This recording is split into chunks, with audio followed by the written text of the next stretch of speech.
Good morning, my Real News Media TV family. Thank you so much for tuning in this morning, and I'm wishing for everyone a wonderful and a productive day.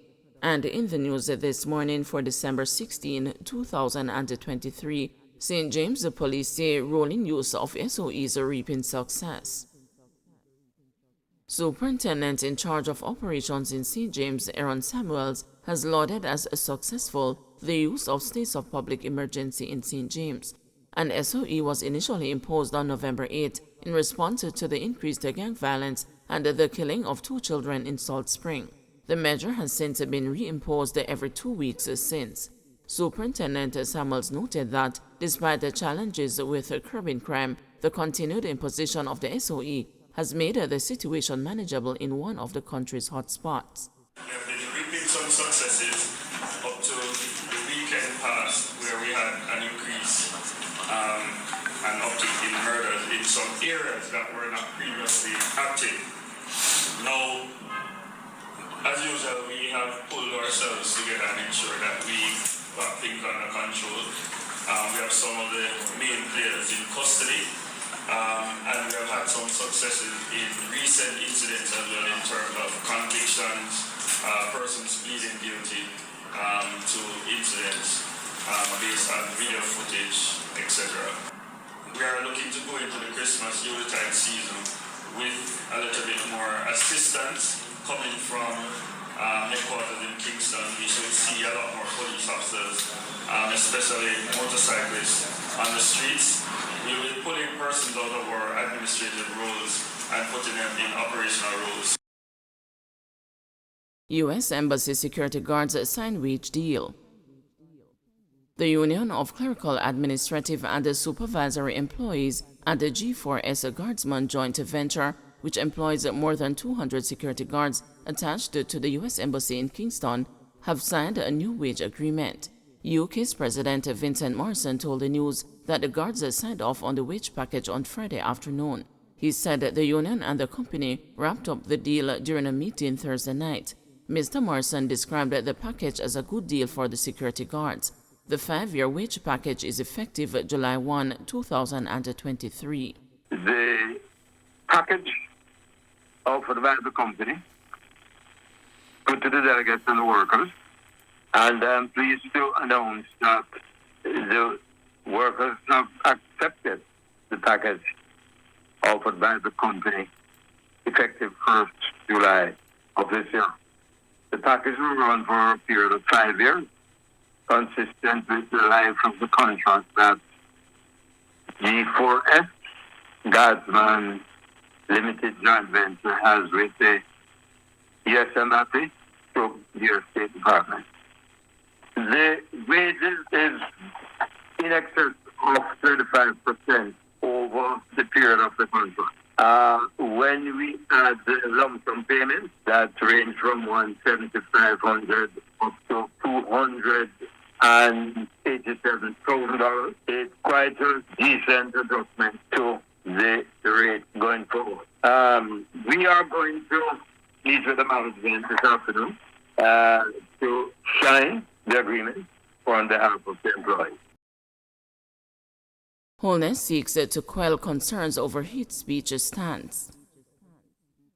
Prime Minister Andrew Holness is seeking to downplay comments he made about hate speech while speaking during a monthly discussion forum at the Jamaican Embassy in Washington, D.C. During his presentation, Holness had indicated that to address the chronic levels of violence on the island, the government would have to address the issue of hate speech, among other things, although it was not a feature of Jamaican society. His comments caused the concern among sections of the society, including from the president of the Jamaica Evangelical Alliance, Bishop Dr. Alvin Bailey, who earlier this week questioned whether Holness was being pressured by the international community to implement a legislation to address hate speech. Speaking with Power 106 FM earlier this week, Bailey questioned whether there was a hidden agenda, saying he did not believe there was a need for such a legislation in Jamaica. Bailey's concern was that hate speech legislation could affect family values, and some clergymen could also find themselves in trouble for speaking out against certain behaviors that tended to endanger society. However, addressing a Citizen Security Business Group meeting at Jamaica House on Thursday morning, Holness sought to clarify what he meant. Holness said that while the term hate speech was used originally to deal with racism and the discrimination of ethnic groups, it has evolved to mean any speech that is going to be considered as a violent threat to any ethnic group or social grouping. For Jamaica, we do have laws on our books that deal with incitement, that deal with threats, and so forth.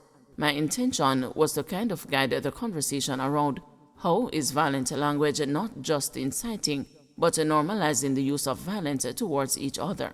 Holness said this was something the country needs to look at in an era where persons can hide behind fake social media profiles and issue threats and make people feel unsafe. So really, what I'm targeting and what I would want us to talk about is not necessarily hate speech as Europeans may have used it in their jurisdiction, but for our problems that we have, and that's what I want us to focus on. Holness indicated that legislation might not be required to achieve the goal. It may not be necessarily legislation. It may be public education to educate particularly our parents about how they speak to their children, the Prime Minister said. Ellis wants more scammers and relatives to face extradition. Acting Assistant Commissioner of Police for Area 1, Vernon Ellis, wants an exponential increase in the extradition of individuals involved in lottery scamming. His urging extends beyond the scammers themselves to encompass those concealing and facilitating money laundering, as well as relatives condoning or turning a blind eye to these illicit activities. Ellis was speaking on Thursday evening, hours after the confirmation of the arrest of 3 suspected lottery scammers on an extradition request sent by the United States. The apprehended individuals, 31-year-old Jason Plummer, 26-year-old T.J. Singh, and 38-year-old Troy Williams, are facing charges of wire fraud and money laundering. They have waived their right to a hearing in Jamaica. Their capture unfolded after a 48-hour operation conducted collaboratively by the Jamaica Fugitive Apprehension Team, the Police Area 1 Operational Support Team, the Lottery Scam Task Force, and the members of the Jamaica Defense Force. These arrests were directly linked to the detention of 4 individuals in a multi-state operation carried out in the U.S. by law enforcement agencies in that country. The acting ACP expressed a deep concern about the pervasive issue of lottery scamming in the western end of the country. He underscored that the ill-gotten gains from such activities are fueling criminal gangs which are wreaking havoc in the area, particularly highlighting the use of funds to procure weapons. Guns are the weapons of choice that they use to commit these murders. Whatever we have to do to partner with the U.S. government and other law enforcement agencies to rid our country of lottery scammers is what we have to do, Ellis stressed in response to questions from the news.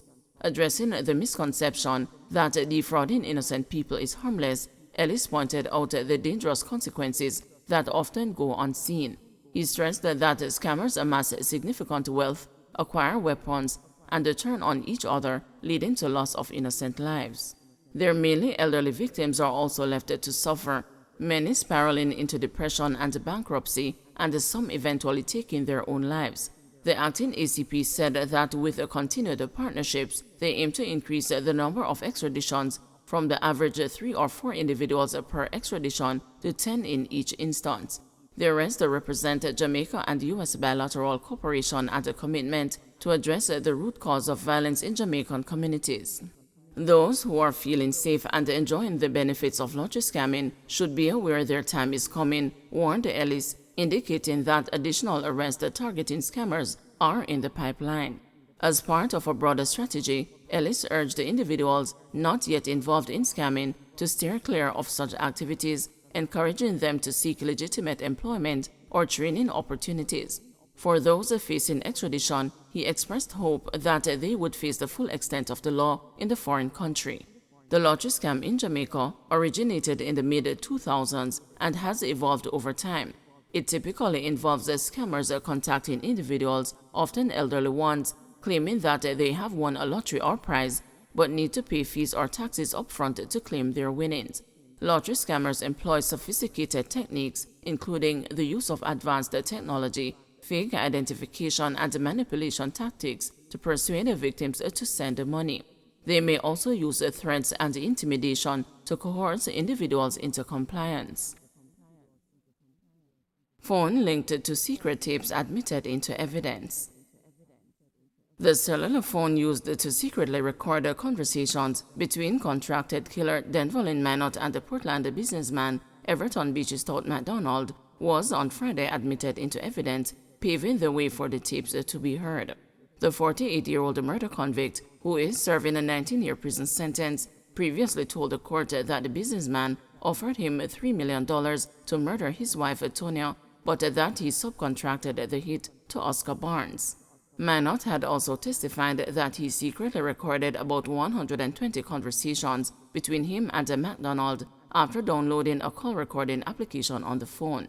He said that he gave the police the device with the recordings on August 2, 2020, when they swooped down on his house during a 5 a.m. raid. The said phone was identified by the lead investigator in court on Friday. McDonald and Barnes are on trial in the Home Circuit Court for the July 2020 murder of the businessman's second wife, Tonya. But before the cellular phone was tendered into evidence, the lead investigator told the court that he had met with Minot, who had unlocked the phone and played one of the recordings. The detective sergeant said he took the cellular phone to the Port Royal police station where Minot was being housed. He said that Minot unlocked the dual SIM device with his thumbprint, and he, the detective, entered a code to access and retrieve the two IMEI numbers, which were read in court. The court also heard that the detective had recorded a statement from Minot about the phone and the conversations.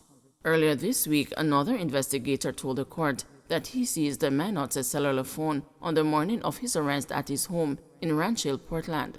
Tonya's partially burnt body was found with her throat slashed in her car, which had been set ablaze along a deserted road in Sherwood Forest in Portland on July 20, 2020.